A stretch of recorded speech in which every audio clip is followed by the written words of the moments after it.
plutôt homogène, avec des jeunes, des joueurs d'expérience. Après, certainement des incertitudes peut-être en défense avec l'état de forme de certains joueurs. Raphaël qui est blessé avec Manchester et au milieu de terrain car il manque de joueurs importants comme Paul et N'Golo. Donc voilà, après ils ont aussi un petit peu de temps avant le premier match de la Coupe du Monde pour voilà, soigner tous ces petits bobos, on va dire, et être paré à 100% pour les matchs.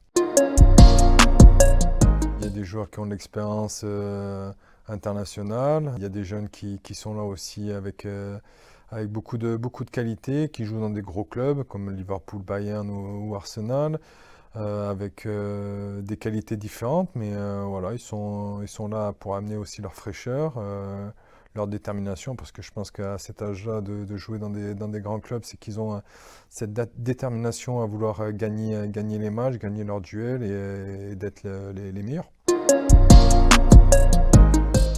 C'est vrai qu'il pourrait manquer un latéral gauche et un latéral droit.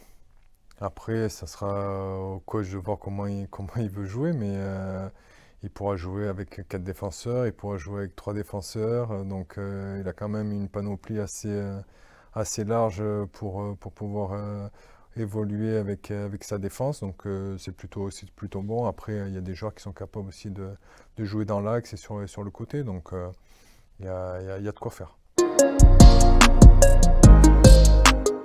Quand vous avez un Paul Pogba ou un N'Golo Kanté qui, je pense, à eux deux sont à plus de 150 sélections, voire, c'est difficile de s'en passer. Ils ont un certain vécu international, ils ont fait des compétitions déjà, que ce soit l'Euro ou la Coupe du Monde, donc bien sûr que ça t'enlève une force quand même au milieu de terrain. Après, les joueurs qui ont été appelés, beaucoup jouent dans des grands clubs. Aurélien joue au Real de Madrid avec Camavinga. Donc, c'est des joueurs qui se connaissent. Il connaît Fofana avec qui il a joué à Monaco. Donc, après, la complémentarité au milieu de terrain, elle va être facile à trouver. Après, c'est plus dans l'expérience, dans la gestion des matchs et des émotions. Parce que voilà, une compétition internationale, c'est toujours au-dessus de tout, quoi. Non, je pense finale, gagnant.